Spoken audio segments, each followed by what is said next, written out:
What is up, everybody? It's episode 56 here of the Sean Salisbury Show right here on the Believe Network. I'm Adam Sager. He, of course, is Sean Salisbury. We got a lot to talk about today.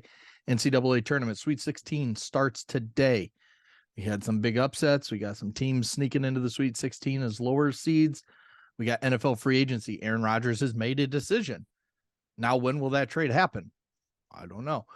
We got some other athletes on the trade, or NFL players on the trade block. We got the NFL draft. Get more into the Jalen Carter situation. Does he fall? Some are saying he's still a top 5 pick. Some are saying he could be picked in the teens. We'll discuss that. And then the WBC, the World Baseball Classic. We had a great finish. We had the at bat that everybody wanted to see, except for one person, which we'll talk about later in the show. And then we had another superstar injured in his game, and he will now miss months. We will get into that as well. But as always, Sean, before we get to March Madness, we're brought to you by Bet Online. Sure are, bud. It's good to be with you today. And Bet Online reminds you that your number one source, that they are your number one source for college basketball betting this season.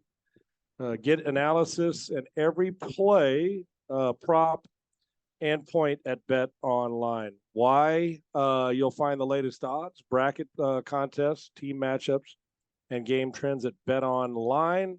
BetOnline.ag. Updated odds for everything from live games, conference championships, right through to the Final Four and the championship game, which is right around the corner. BetOnline is your college basketball headquarters this season. Head to the website or use your mobile device to sign up and receive your 50% welcome bonus on your first deposit. Be sure to use the promo code BELIEVE, BLEAV, to receive your bonus. That's BELIEVE. It's betonline.ag where the game starts. All right, Sean. March Madness. We each have 2 Final Four teams of the teams we picked on the show last week. We each have 2 left, and they happen to be on opposite sides of the brackets. On the left side, I have Alabama left, and I have Kansas State left. My 2 teams are gone from the right side, but you have Houston and UCLA. So we kind of make our own Final Four with the teams we have left. I lost Indiana, and they sucked in their game against Miami. That was just I was downright surprised at how poorly putrid. they played. Yeah. And then I lost TCU, who in my opinion should have beat Gonzaga. I thought they played really well in that game. Just Gonzaga played really well as well. And I just thought that they should have won. And then you lost Marquette and Marquette, Arizona. and University of Arizona, who lost right from the get-go. So yeah, Arizona lost to Princeton in round 1 by 4. That was one of the major upsets. Purdue, the second 1 seed to fall now. They lost to Fairleigh Dickinson, who then went on to lose to FAU. But Purdue goes down, and then Virginia was also a top 4 seed that got beat by Furman, who Virginia is just one of those teams. If they don't win the national championship, they don't make it out of the first weekend.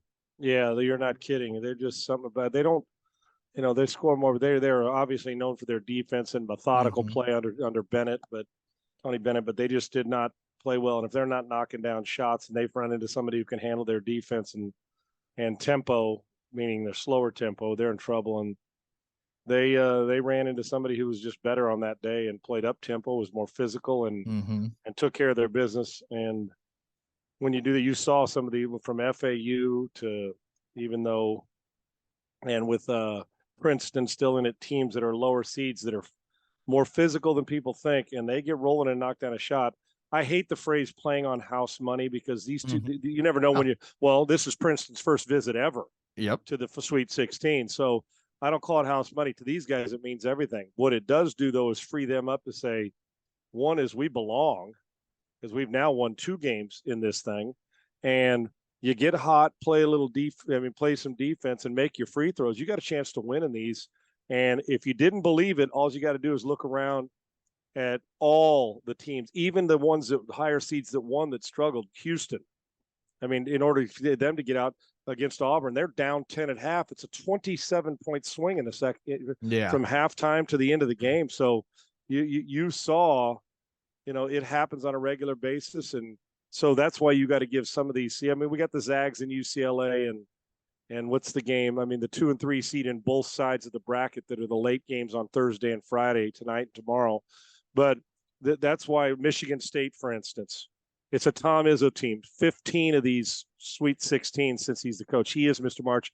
Segs, we talked about it. You know how I feel about the guy. I think he's as good as we've ever had when it comes to March and getting his team to play. Mm-hmm. They'll play physical. If they can score some points, you know they're going to play physical and they're going to bang on you. And you can blink and they may take Kansas State and beat them, although Kansas State is they're the best team nobody talked about outside of the Big 12 the entire season. But it just goes to show you that the upsets aren't done, or should I say the lower seeds are not done beating the higher seeds, meaning the seeds that are better in their point spread. Because a couple of those games are just pick 'ems, $1.50 points wise. So you go to Bet Online and bet those. But we're in for one hell of a Sweet 16. I think it's been a blast tournament, and the ratings have been through the roof. Yeah, for CBS. It's been a really fun. I mean, it was from the first game on Thursday. It was fun. So Kansas, 1 seed. This is the one year you didn't pick them, and rightfully so. They lose to a really good Arkansas team that I think is dangerous. Arkansas can defend. They've got players that are not their stars. It's not Nick Smith. It's not the big point guard who I'm now, Anthony Black. It's neither of them two. It's the other guys stepping up and making big time plays for them in both their games against Illinois and against Kansas. They are a very dangerous team that now is going to face UConn, who's playing well.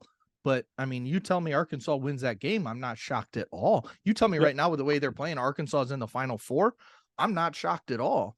Defense, energy, when they're going well, they can score, and Musselman can coach. Segs, you think where he's been in the past? I mean, remember when he was at Nevada and had them playing well? Musselman can coach, obviously good DNA in the family. I listen, if Arkansas wins, you should not be shocked. Now, I'm talking about just to get to the 8 and do it and he plays and coaches them with so much energy. They hang around. I think we're in for a hell of I don't know what the biggest upset's going to be, but I can tell you this. For instance, if Michigan State wins this game against K-State, to me, even though Kansas State, I don't consider it that big an upset, considering March chops and what Michigan State Izzo's been all about. But you're right. I love that team. Listen, if you're the University of Houston and you play the first half like you did against Auburn, you're not going to get a chance to turn it around 27 points against Miami. No. You and I both know that. So that's a dangerous situation. It goes up and down. I can't wait to see UCLA and the Zags get it on. I think that's going to be a blast. I really do. And when it comes to physical, nasty, and will defend you and be in your face and can be as Mick Cronin's basketball teams were like that at Cincinnati. Yeah. They're going to be like that now. And UCLA kind of looks like the UCLA of old, Segs. I mean, the Bruins that you kind of, a blue blood program that's not playing like white collar team. Mick Cronin will have those guys up and down the court and contesting you and being physical with you every single possession. Yeah, it really sucks that they lost Jalen Clark because he was their best defender. No question. And the fact that they're still alive and doing it says something for Mick Cronin and what his team's done.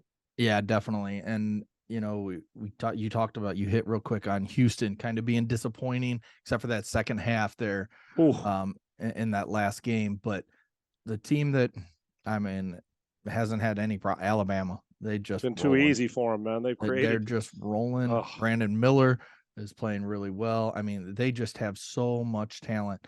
They're so long too when they're out there. Gosh. I mean, Brandon Miller can play 1 through 5 at his size, and it seems like they have all those guys out there except for the little point guard.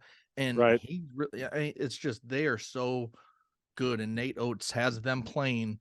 I don't know if they're playing with a chip on their shoulder, which, I hope they don't use that phrase, but they are playing to show people that it doesn't matter what goes on.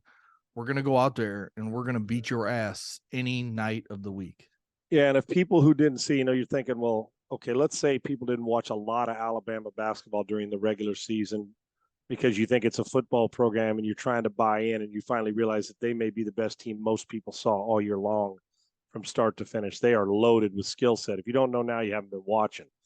But Brandon Miller himself, I know all the off the court stuff, which is far more important than the life stuff, but just focusing on, he's going to finish this tournament. He's going to play in it, and X's and O's and the way they play. If you wanted to see just what NBA scouts love, on the defensive end last game, He goes up, pins a shot against the backboard, and makes a great block. Comes out of it, gets on transition, gets down to the other end. They kick him to they kick out to a three, and he knocks down the three, all in the same. So he's playing both ends. He's got rise in his game. He can get to the rim. There's a reason why these scouts are like, wow, he's got the wow factor, and Alabama's had it, even though they're not a blue blood basketball program.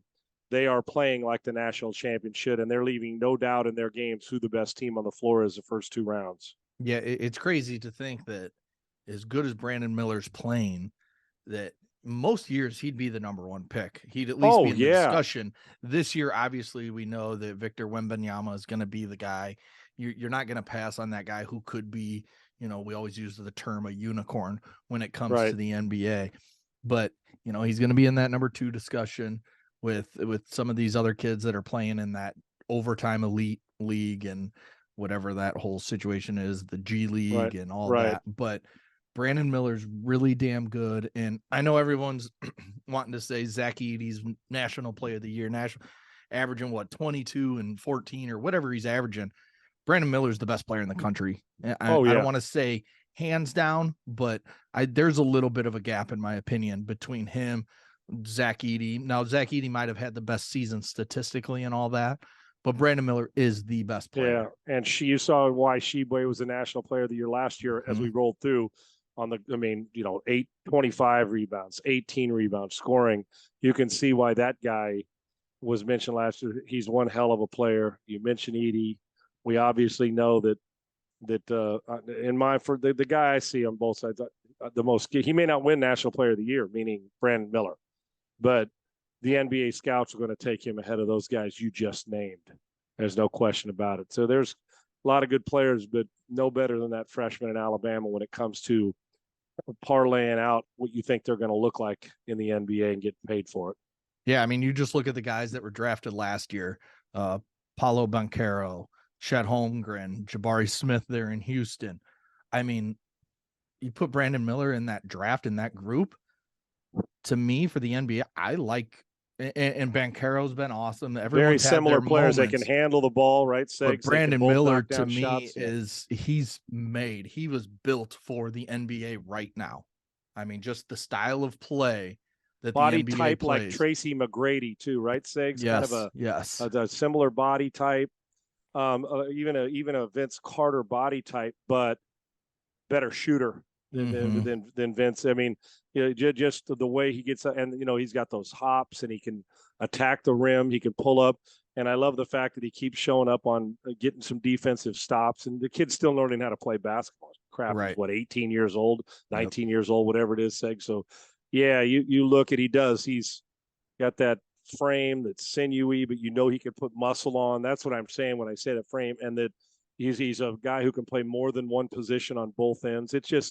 It's going to be hell if you need him to run the point for you. Run the point because he's got good handle. So he's a guy who the versatility has got to be making these NBA scouts, man. If he's not the first or second pick, which he's probably not going to be the first pick because of what you mentioned, but if he ain't second, he ain't going to be fourth. I can tell you that. He's going to be in the first three picks, I would imagine, if they're lucky. And somebody may get a wild hair and take him first. You never know. The crazy thing is, I've been this is about the time with the NCAA tournament and stuff. I start peeking at mocks and what people are thinking the NBA. Some people have him going fifth because there's these twins that are in the I think they play with the overtime elite. They do. That are 6'7" point guard and a 6'8", shooting guard, small forward. And it makes you wonder if anything that went off the court Segs will definitely affect something for him to drop a few slots, because they wonder what'll happen. But I can tell you there's a lot of talent in this draft. Right. Well, yes, and if that kid's the fifth or sixth or seventh best player in this draft, or that they're going to be drafted, then we're in for one hell of a run with the guys in front of him. I can tell you that. Definitely. All right, let's jump over to the NFL. Aaron Rodgers says he plans on being a Jet next year. We're still waiting on a move to be made to make that final. He did come out of his darkness. He said that he was 90% sure he was going to retire. He also said a lot of other things. First question, Are you sick of Aaron Rodgers yet? Second question, what do you think of him in New York with the Jets? First off, I'm absolutely sick of the constant Segs. I feel like this has been a perpetual, like on a treadmill for like 4 years now. And not doing this is I get 100%, and I would have too if I was the Green Bay Packers. I would have moved on, and I wouldn't have even questioned it. I mean, I would have done what they did. It is time to make the switch. Now, does that mean I don't like Rodgers? Don't think he's a hell of a player? Not at all. But sometimes the headache for one maybe becomes a treasure for somebody else. And I guarantee you, the Jets haven't had a talent like this since Joe Namath. I'm talking about pure throwing the football, and you and I both know it. Favre was good at this stage. At this end, I would say Rodgers maybe a little better than Favre at this age right now. Segs are close. What about Chad Pennington? Close. Maybe not quite as gifted throwing. I mean, I don't know. That arm strength was just huge. a hunch.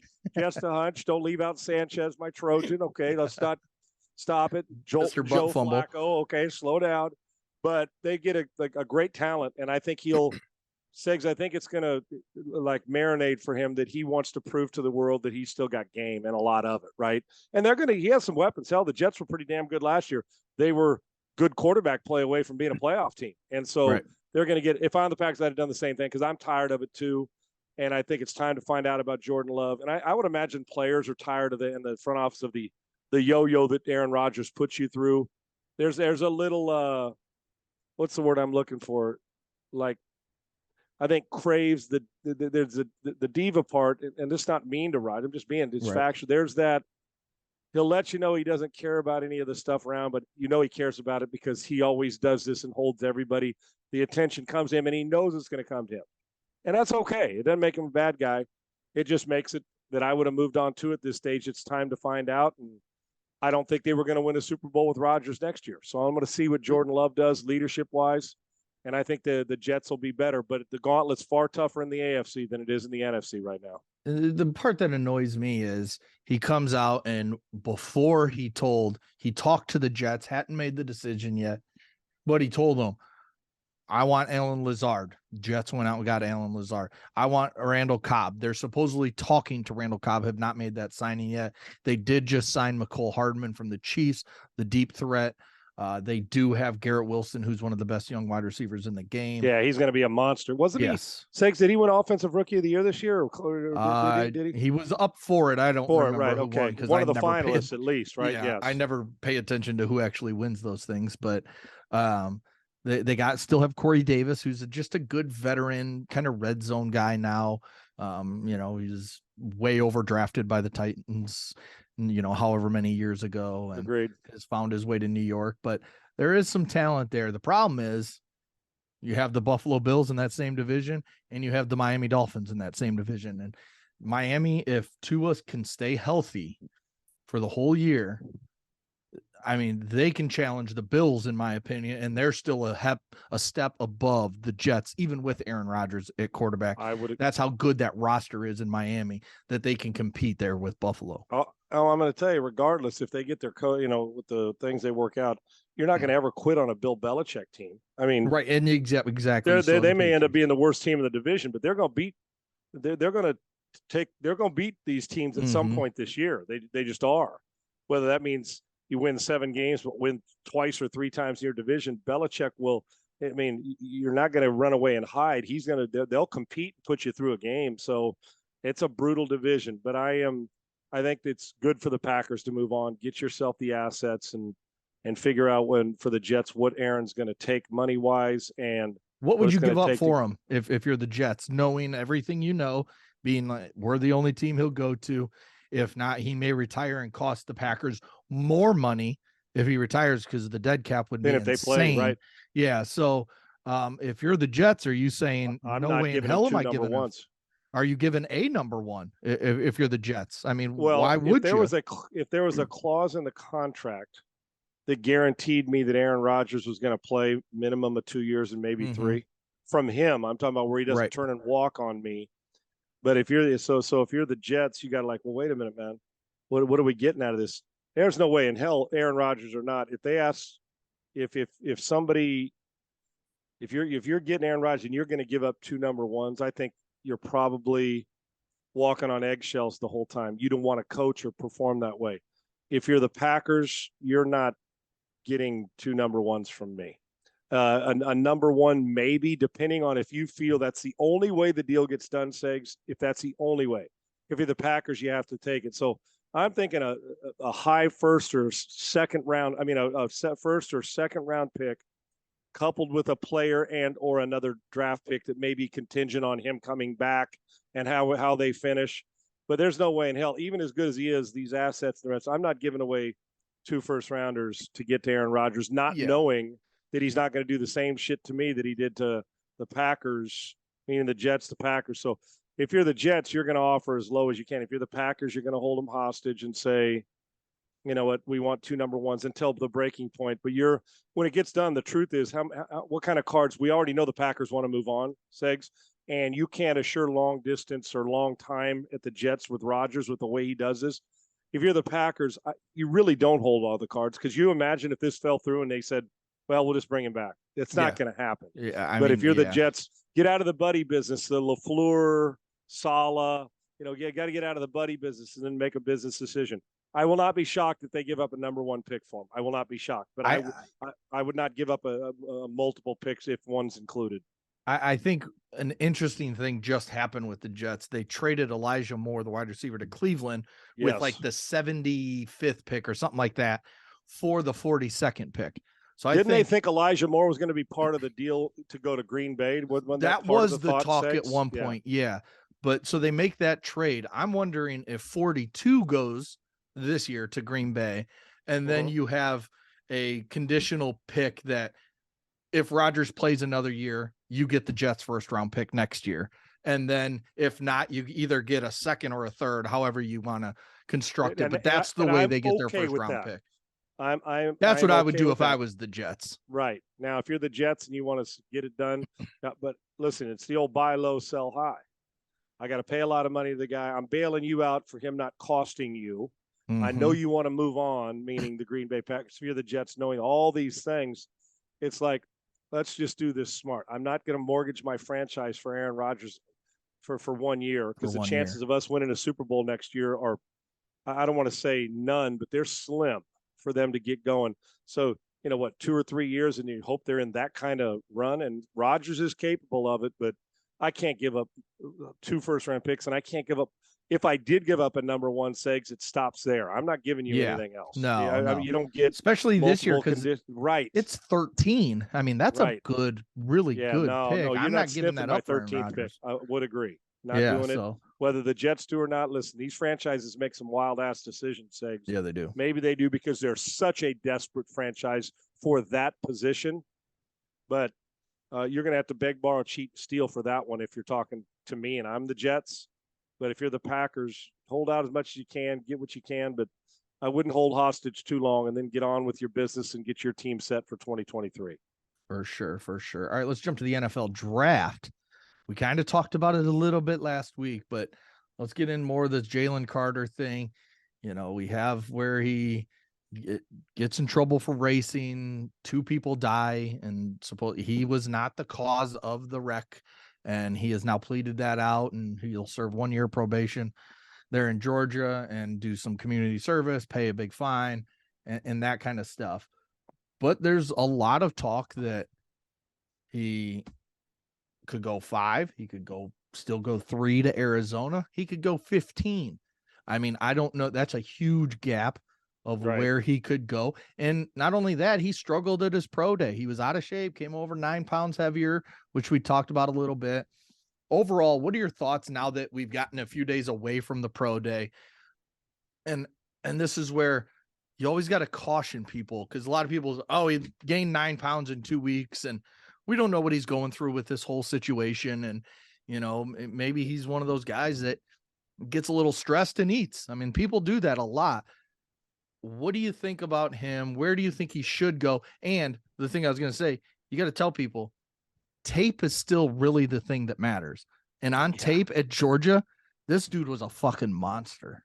Segs, let me tell you something. First off, you're exactly right. And put it this way, if Jalen Carter isn't emotionally struggling through some of this right now and whatever, dealing with stress, then I'd question his humanity. Yes. After what happened. So Well, I'm saying I'm going to cut him slack. There's a somewhat of a hall pass that I'm assuming he's not going to show up 40 pounds overweight. Okay. Right. For if even like if teams have what the top 30, they want to come visit. I'm assuming Jalen Carter understands the finances that are involved with this and where it goes. That's number one. Two is tape. You took the words right out of my mouth. Just watch him play. The question is, does he take off more plays than he plays? And I would think that Kirby Smart will give you that answer. You dive deep into his position coach if you're a team and you talk to the head coach, say, how does he practice? What kind of teammate? All those things. Heck, his line mate. You go to him and ask them. You're investing that kind of money, that kind of pick. I need to know everything I need to know. While there may be a couple teams that pass on him, Segs, I can tell you this. Talent like his, you may drop a little bit, but eventually they're not going to let you drop a lot. They're just not. Right. I even look at the Texans. What if he dropped to 12 and there's edge rusher? I'm not passing on him. He's not getting there. I don't believe for 1 second he's getting out of the top 10. Okay. So we got to me, when you start to creep around 6 or 7, we've about extended the limitations on how far this dude's going to drop, because there is argument, depending on who needed what, that this guy could have been the first pick of this draft. So do I think it affected him? Sure. Do I think that if the Twitter world has any, social media has anything to do it, well, the guy's done, he's going to drop out late in the first round? That's not happening, because these guys know, head coaches and front offices know their jobs on the line. Right. And if they think this guy's so talented, that's the aberration. I guess it depends on what you think the aberration is. The aberration that he wore your ass out on the field in full 11 on 11, or the aberration is that now that he's going into the draft, he's going to be a fat and lazy guy who's not going to give you all the effort. I'm going to choose the former instead of the latter. That say he probably needs some maturity, and he's going to probably need a swift kick in the ass once in a while. But the talent with these guys, even if he drops a couple slots because of what happened off the field, and that's real life stuff, and he gained a few pounds, that's real life stuff. But if they know from his Georgia coaching staff and what they've seen on tape, between 5 and 8, he ain't getting it. I don't see him going any farther than that, because the temptation on talent stakes is so big that you'd have a hard time, because they know he can wreck a game. Yes. And hell, he damn near wreck a season if he wants to, if he plays like that. So I don't have him getting outside the top 10. If he drops a few picks, fine. But somebody's going to look at it and say, you guys feel okay? Is he clear? We're good with this now? Take that cat right there. Because if we pass on him and he goes on to be the defensive tackle named Randy Moss, who was becomes that guy, and then you're going to scratch your head and saying, man, Denny Green was a genius. Whoever drafted this guy, they can sift through it. And you know how the ego is about front office people and coaches. You know what they say? Says, I can fix him. He's going to be fine. But do your deep dive with Kirby Smart and that staff, and then take your shots from there. But talent-wise, hell, if you're just talking about talent-wise, 5 would be too low. He's a very gifted player. Yeah, it's very interesting, because as we all know, I'm a Bears fan. They go to 9. A lot of talk, would the Bears take him at 9? They are bringing him in for one of their top 30 visits. So Ryan Poles, Matt Eberflus, the assistant GM, I'm blanking on his name. They all went to Athens, and they talked with Kirby Smart. They talked with his defensive line coach. They talked with the D coordinator. They talked teammates, everybody. Due diligence, man. Yes. Yeah. They got in there and did all that. The other team, I'm going to tell you right now, Segs, if he gets to the Bears at 9, they'd be on crack to pass on him. Right. And for a team that the history of that franchise is dominating that side of the ball, and this is a game wrecker, I wouldn't think they're going to pass on him. I would imagine they're hoping his falls his ass to 9 on them. I bet you they're thinking that. The other team I want to bring up just real quick, because it would be so fun and interesting to see, is say the Bears did pass on them. Say they go offensive tackle, because they still need a right tackle really bad. The Eagles at 10. They just last year took his former teammate, Jordan Davis, the big ass dude that ran under 5 at 360 pounds or whatever he was last year. And they were really fun together there at Georgia. That's the Saints pick, right? The Saints. Yes. That's the Saints pick originally that Philly has, right? I mean, Fletcher Cox is coming back. Brandon Graham is still there. They still have all that talent on that defensive line. Take him. Those guys are older. Oh yeah, take him. That can be the next, decade of Jordan Davis and Jalen Carter in the middle of that defense. I mean, come on. Didn't they lose? Who they were? The San Francisco. Why am I losing my Javon mind? Hargrave. Yeah, Hargrave gone. And you add this, and there was talk that is Fletcher going to leave, right? I mean, brought him back on a 1-year deal.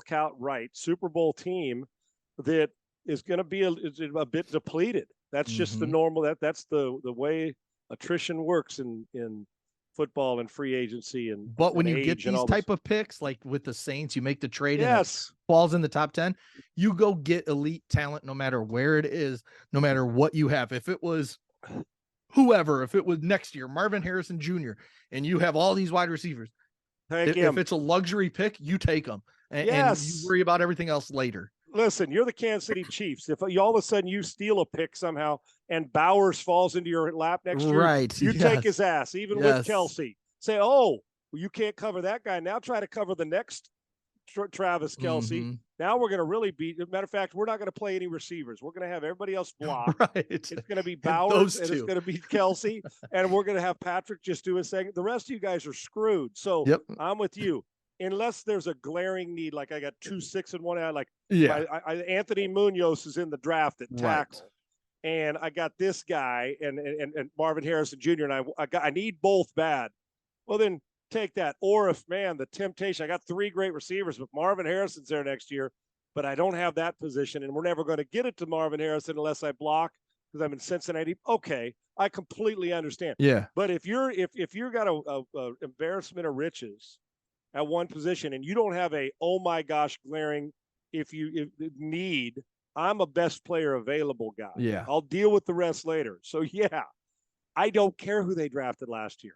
If that cat's sitting there and you love him and you're not saying, well, we got to go get this, then you draft him. Yes. I can always use those guys or somebody else at a later date. Doesn't mean anything other than saying I'm a greedy ball hog when it comes to weapons. When it comes to that, you give me those guys. You're exactly right. You give me if I had Chase and Jefferson on the same team and Cooper Kupp, and I'm drafting, like, man, I got a Super Bowl team every year. Ooh, we're picking and Harrison's on the board. I'll take him too. Right. So you guys score 40, we'll score 51 each week, and we're kicking your ass still. That's how I think as an offensive player. But on a defense, I'd think the same way if I was a head coach on the defensive side. Yeah, definitely. Jumping to the World Baseball Classic. It's over. Japan gets the win over the United States. We had, just set up like a movie. Shohei Ohtani comes in for the save for his. And I'm sitting there watching the game. I'm like, the Angels, what are you doing? Why are you letting him come in and save the game? Because as a White Sox fan, Lance Lynn asked Rick Hahn, the White Sox GM, can I go in for the save if they need me come the bottom of the 9th? And Rick Hahn was like, absolutely not. You just threw. You're not going to throw again. We want you for the season. We let you go. You did your pitching, and now let your team figure it out. The Angels told Shohei, hey, get out there, go win the damn thing. And that's exactly what he did. And he faced his teammate, Mike Trout, in the final at bat. Struck him out. And it was a fun game. Great movie, man. And the ratings were through the roof. Yep. If you're especially talking about China and the crowd, Japan. and the crowd was energetic. Hell, listening to Mark DeRosa during the interview in the game, they're talking to him because, listen, not only is this the greatest baseball experience of my life, and Mark played a good amount of years, right? This is all but his first managing game ever at any level. He says, but also the most stressful. So if you didn't think people cared, talk to the players. They all care. And as good as Lance Lynn is, if you're the Angels and Ohtani says, oh, I want to save the game if I need, yes, sir. Yeah. Do whatever you want. You're the best player in the world, the most unique player we've ever had in Major League. Well, and remember, Baseball. he's not signed long-term either. Right. So that could be we let you do this. You come back. Yes. You're signing this $600 million deal. Yeah. Can we also get maybe a little, and I don't know what your 500 to 600 million, what a home team discount means. So you go from 575 to 550 million, 550 million, because he's going to break the bank, as we well know. But Segs, it was, if you're sitting there saying, like in the 6th inning when I'm watching, thinking, can you imagine? You start to think, can you imagine? Well, I'll damn well tell you, it was a novel book. Yep. You wanted your fantasy, you got it. Teammates that respect and love each other. Probably 2 of the 3 best players in the league. You ain't getting to 4 without mentioning both Ohtani and Trout the last decade plus, Ohtani now, and Trout Two of still. the, I mean, with Ohtani going, two of the best 10 baseball players of all time. Yeah, it's all crazy. time. And in your era, since you've seen him, no doubt. Yeah. I'm older, so I've seen more with my naked eye, but it'd be hard to argue, right? And Right. so you got a guy who throws 102. He threw it gets to 3-2. I mean, and then Segs, I got to tell you, Tony Gwynn, God rest his soul, Ruth, DiMaggio, Stan Musial, Ted Williams. Mhm. I'm talking about guys from the left-hand side. Yep. You can give me all the great right-handers, Big Frank in Chicago, Mike Trout, and guess what's not happening? When you throw that pitch that he threw on a 3-2 count, there's not a soul, dead or alive, that comes out of the grave hitting that pitch. Right. And, you know, he missed it 102 into the dirt, but 100, Trout couldn't hit it. 100, boom, boom. And then the next thing you know, that thing's late break, and it was like out of a, well, it's like what you do with a wiffle ball. Yeah, it was exactly. And he was like, and I sit there and say, the two best, they're going to give each other some hell in the locker room clubhouse, I'm sure, at some point in time, and great memories. But if you're Trout, what do you say? No, I mean, I got no tip your cap. Right. Give me a tennis racket and make it 48 inches so I can reach it. Mm-hmm. And if you're Ohtani, you know you have to throw your best. And he did have the luxury of first base being open with no runners, that if he did walk him, he still got the next guy, because Betts before that hits into that double play, right? So listen, it was awesome, and it was great to see. And we didn't get cheated on the final at bat, but that pitch, I watched that pitch about 400 times. Oh, like, yeah. Get the hell out of here. You expected me. That's a fake. It was like it would look fake. It was so. And according to Chris, awesome. According to Chris Russo, the at bat didn't really mean much. It wasn't, you know, he saw a headline that said epic at bat, and he's like, "Why is it epic? Trout always strikes out." And the fact that ESPN put that guy on TV is just insane to me. The fact that MLB Network still has that guy do a show. You can have epic Segs. You can have epic at bats that aren't Gibson versus Eckersley. Right. It happens. There's epic at bats a lot of times during a season. Yeah, there could be a lot of epic at bats. Right. As it far doesn't as have to replace someone. It's an epic matchup. Yes. You get a guy who will play in 130 games and still be in the top 3 in the MVP or win it. You get the most unique player of all time, and quite frankly, the best we got that could win 20 games and throw 102, and then can also, if he was just a hitter, hits at 500 feet. I mean, what the hell you want? Okay, because it's World Baseball Classic.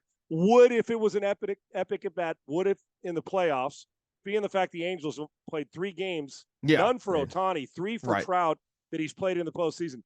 If it was a World Series, would that have been epic? Probably for us, but to Japan, to Venezuela, it was everything. You're damn right it was. So, and I'll tell you what, who doesn't want that damn matchup? Right. You tell, okay, but Aaron Judge was the MVP this year and strikes out a bunch, but that wouldn't have been an epic matchup. Of course it would have been.